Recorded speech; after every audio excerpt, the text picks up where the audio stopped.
1956 के बाद ये घर मुकम्मल तौर पर खाली हो गया।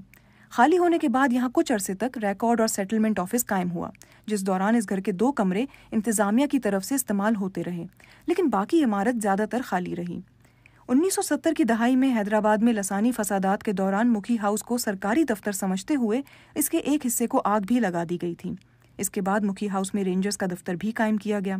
फिर कमिश्नर हैदराबाद ने इसे लड़कियों का हाई स्कूल चलाने वाली एक गैर सरकारी तंजीम के हवाले कर दिया था, लेकिन इस इमारत की कोई जिम्मेदारी नहीं लेना चाहता था। 1979 में हैदराबाद डेवलपमेंट अथॉरिटी यानी HDA ने हैदराबाद की पुरानी इमारत की एक फहरिस्त तश्कील दी, जिसके बाद पोस्ट कार्ड्स भी छपवाए गए।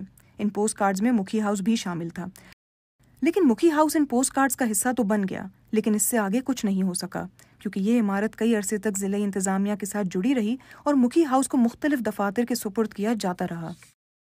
मुखी ख़ानदान के हैदराबाद से हिजरत करने वालों में मुखी जेठ आनंद की बेटी धर्म भी शामिल थीं। उन्होंने अपनी ज़िंदगी में 2 बार हिजरत की है।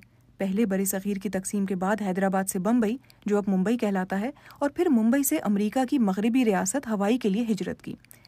हिजरत करने के बाद भी धर्म को सिंध में गुजारा हुआ अपना बचपन याद रहा, चाहे वो अपने वालिद की तरफ से सियासी व समाजी शख्सियात के लिए रखी गई पार्टियां हों, पार्टी के बाद उसी सुर्ख रंग के कारपेट वाली सीढ़ियों पर लोगों को आते जाते देखना हो, और उन्हीं लोगों का इस सीढ़ी से उतरते ही टूटे हुए टाइल पर गिरना हो, और उसके नतीजे में धर्म का अपने मुंह पर हाथ रखकर अपनी हंसी को रोकना हो।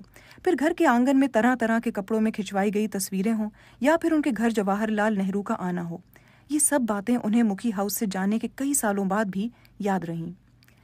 मुंबई के ब्रीच कैंडी इलाके में मौजूद अपने घर में बैठकर वो अपने बच्चों को यही कहानियां सुनाती रहती थीं। इन कहानियों का सिलसिला अमेरिका जाने के बाद भी चलता रहा। धर्म की तरफ से सुनाई गई इन कहानियों की एक बड़ी गहरी छाप उनके बेटे डॉक्टर सुरेश भवनानी के जहन पर पड़ी है, जिसके नतीजे में वो पाकिस्तान में पैदा ना होने के बावजूद हैदराबाद आने और मुखी हाउस देखने को ऐसे तरसते रहे जैसे अपने घर को तरस रहे हों।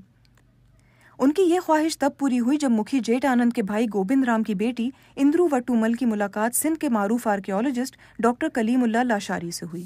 इस मुलाकात के बाद जब कलीमुल्लाह लाशारी 2006 में पाकिस्तान वापस लौटे तो उन्होंने फ़ौरन सिंध हुकूमत से राब्ता किया। सिंध हुकूमत ने उन्हें क्लीन चिट देते हुए इस प्रोजेक्ट पर फ़ौरन काम शुरू करने का कहा। कलीमुल्लाह लाशारी फिर ज़िले इंतज़ामिया के पास गए। 2013 में डॉक्टर सुरेश भवनानी ने उन 11 लोगों समेत मुखी हाउस में पहली बार कदम रखा, जिसके बारे में उनकी अम्मी धर्म ने उन्हें कई कहानियां सुनाई थीं। BBC से बात करते हुए डॉक्टर सुरेश भवनानी ने जहां अपने ख़ानदान की पूरी रोदाद अंग्रेज़ी में सुना डाली, वहीं उन्होंने कहा कि उनकी